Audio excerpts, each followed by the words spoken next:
Hello, welcome back to my kitchen. Today I'm making my own version of a lasagna. It's not particularly traditional or authentic, sorry Italians, but this is my way of making it and I like it super cheesy, super herby and we're going to start off with some olive oil in a pan, adding a good glug and some onions. I've used around 1.5 medium-sized onions. I do like a good amount of onion in anything that I cook. Of course, if you prefer less, just use less. And we've got this on a medium-high heat. I do like to add a little pinch of salt to the onions as they fry. This just helps them start sweating a little bit and give some flavour throughout the dish. And every now and again, just give it a little stir. And we're just going to cook this for a few minutes till they start taking on a tiny bit of colour and they're nice and translucent. My onions have begun to take on a little bit of colour, and that colour means flavour. And now I'm going to mix in 4 medium-sized cloves of fresh garlic. We're just going to cook that off for a minute just to remove that rawness. When you've cooked the rawness out of your garlic, we're going to add our beef.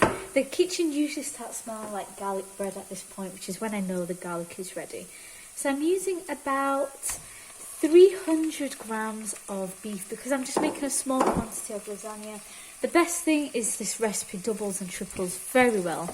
So I'm just sort of spreading out the beef mince a little bit, and we're just going to let that brown as best as we can in that pan. I'm just going to give them a little toss. I don't want anything burning in here, and it's just starting to take up a little colour. And as I toss it, I'm just breaking the beef up a little bit into little crumbles, because I don't want giant chunks of beef in my lasagna. As my beef cooks, I'm going to add some seasonings, so salt and pepper, just for now. We'll shake some pepper into there. It's taken on a nice little brown from the pan, and this is all going to help add to that flavour of our lasagna. At this point, I'm going to add a tin of chopped tomatoes. When you've added your tomato, I'm going to start adding some of our herbs. For a lasagna, I prefer to add dry herbs. So I'm going to add around 1 level teaspoon of dry oregano and around half a teaspoon of basil or mixed herbs. Today I'm using mixed herbs because that's my mood, although the mixed herbs has a little bit of basil in there already. If you prefer to use fresh basil, I would suggest you add that at the end of when your sauce is fully cooked through.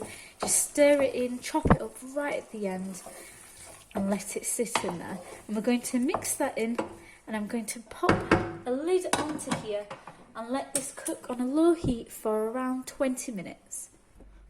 Whilst our lasagna sauce bubbles away, I'm going to prepare the next part, which is also going to go into the sauce. So I'm melting some butter in the pan. It doesn't matter if it's salted or unsalted.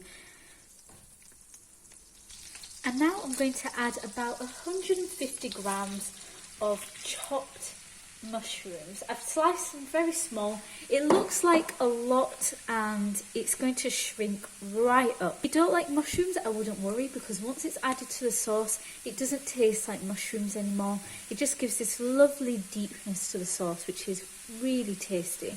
You can see that it's already starting to shrink massively, and it's only been in there for around 30 seconds.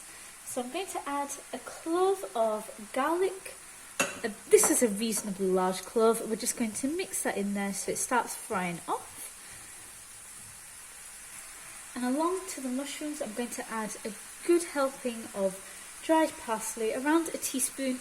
I'm using extra because I want this flavour to come through into the sauce. And I'm also going to start adding other vegetables.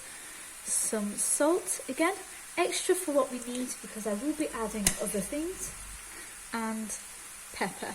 I like to add the mushrooms and the rest of the vegetables individually after frying them off because I think it gives a bit of extra flavour to our dish. I don't like the taste of just plain boiled vegetables in a sauce. I like to have it to have its own flavours and textures. My mushrooms have started taking on a little colour. They're frying up nicely and the rawness has been cooked out. So now I'm going to add 1.5 bell peppers, which I've just diced. I'm going to stir that through as well. I'm just going to cook the bell peppers for around a minute, if that, and then we're going to add this to the sauce later. Now the best part is you can add whatever vegetables you like to your lasagna. Not only does this help to bulk out your lasagna, therefore making a cheaper dish, but it also lends some really good flavour in there. You could add some diced carrots, courgettes, anything you want by this point. After around a minute, I'm just going to turn off the heat for this and put it aside for later. The sauce is really starting to cook into the beef, which is what I'm wanting. So I'm going to start adding some other ingredients. This might be controversial, but I do like a little bit of tomato sauce in there. Just a little dash, maybe just under a tablespoon. Mix that in there. It gives this slight tang to the sauce, which I really, really enjoy. And gives it a tiny bit of that sugar, which that sauce will need. Just to help it along, I'm adding just a tiny, maybe half a teaspoon of sugar. Because I'm cooking this low and slow, it should help release its own sweetness from that tomato sauce. But I really don't like when it remains that little bit acidic. And this is an optional step because not everyone might like this, but I also like to add just a little dash of Worcestershire sauce or relish. Just maybe a couple teaspoons. This helps to give a really nice savouriness to the dish and just helps to deepen those flavours that are already in there. I'm now going to add our vegetables to the pot. It's been around half an hour now and just going to add that in there. I'm including all the butter that's in the pan as well because that's all part of the flavour for this dish.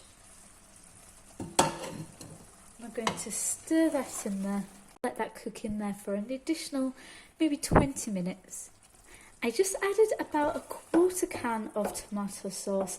I thought it needed just that little bit of extra tomato in there. And we're going to let this cook down into that sauce. I've just tasted it for seasoning because this is getting close to being done. And I'm just adding a little extra salt and a little touch of pepper. Do make sure you taste yours throughout the cooking process so you know when to add a little more of what you like. If you like it herbier, of course you can add a little more. I'm also just giving it an extra teaspoon of this relish. This is just more to my own taste. I also just added a 1/4 teaspoon of dried garlic. Just going to let this bubble away for a further 5 to 10 more minutes and then I'm going to turn off the heat. At this point, I think my lasagna is ready. You can give it a final taste for seasoning. Now we're going to start layering the lasagna. The good thing is you can make this lasagna sauce ahead of time and layer it on the day that you want to make it because this will last a good couple of days in the fridge at least. And I'm just going to start off with a good layer of our sauce on the base. Now I like to generally layer quite a thick, do my layers quite thick. I don't like lots of just thin sauce with about 7 layers of pasta. I'd rather just have 2 good layers, 2 or 3. But it's up to you if you prefer a thinner layer, then just do less of the meat. Next I'm going to add some pasta sheets. You can of course use fresh or dry, it just affects the cooking time, which I will get to later. And on top of that, we're going to layer our bechamel sauce. Now, if you want to see how I made this, the link is in the description below. It takes less than 10 minutes and it tastes so much better than store-bought, in addition to being much cheaper.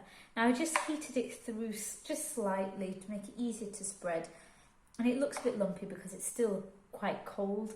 But as this cooks out, it's going to thin out, those lumps will disappear, and this will just taste all round amazing. Now again, I like a good layer of this sauce. I've added a good layer of the bechamel or white sauce. I like my lasagnas to be very creamy and quite rich. Now, lactose intolerant people, look away now because this is where the lasagna gets really exciting. So we're going to start adding our cheese. This is going to be a 4-cheese lasagna. I didn't plan it that way. I just realised I had plenty of different cheeses in my fridge, and why not use them? I love lasagna. Let's make it as we like. So I'm going to start off with a good sprinkle of freshly grated parmesan. You can use the ready grated stuff, but I don't really recommend it quite as much. It tends to have a bit less flavour than the freshly grated. Now, along with the parmesan, I like to add a little bit of fresh mozzarella. I always add some fresh mozzarella. It's a nice cheap cheese to buy as well, and it gives it that nice stringiness that it needs without getting too greasy, whilst the parmesan gives it that cheesy flavour that you're looking for, and it's just so flavourful. So I've chopped it really, really nice and thin, and I'm just spreading it around there quite evenly. Now, along with that mozzarella, I like to add a layer of freshly grated cheddar cheese. Once you've spread your cheese evenly, I'm just going to press it down slightly, because just to make space for the next layer, and we're going to repeat what we've done again with the meat. I almost forgot to mention, it's also really good to add a little bit of fresh basil on top of that cheese right before you add the meat. It gives it this really nice lightness to the dish. I just don't have any at the moment, so we're just leaving that out. I still have plenty of meat left over, enough for a third layer actually, but I am happy with how that is right now. If you have leftovers, you could use it for toasties. You know, a bolognese sauce toasty would be so tasty. I'm just going to add another layer of our pasta sheet, more of that bechamel sauce. When you've spread the sauce, I'm going to add another layer of parmesan. I can tell this is going to be a good lasagna. It just smells so good. Now here's where our 4th cheese comes in. I have some sliced Gouda. I really like the saltiness of Gouda. All of that fresh mozzarella. To finish up with a final scattering of our cheddar cheese, I'm going to add a little smattering of mixed herbs, just for a little extra flavour and to give it a nice look. Now this is ready for the oven. I'm going to put it in the oven at around 180 or 190 degrees Celsius, and it's going to take about an hour. I'm going to put a tray underneath just to catch any potential spills. Now, if you're using fresh pasta, this should only take around 20 to 25 minutes in the oven. If you're going to refrigerate it for the next day, which is also a very good idea, you know, preparing it ahead of time, I would suggest you place it in the oven for around an hour and a half if the sheets are dry, and maybe 30 to 40 minutes if it's fresh pasta.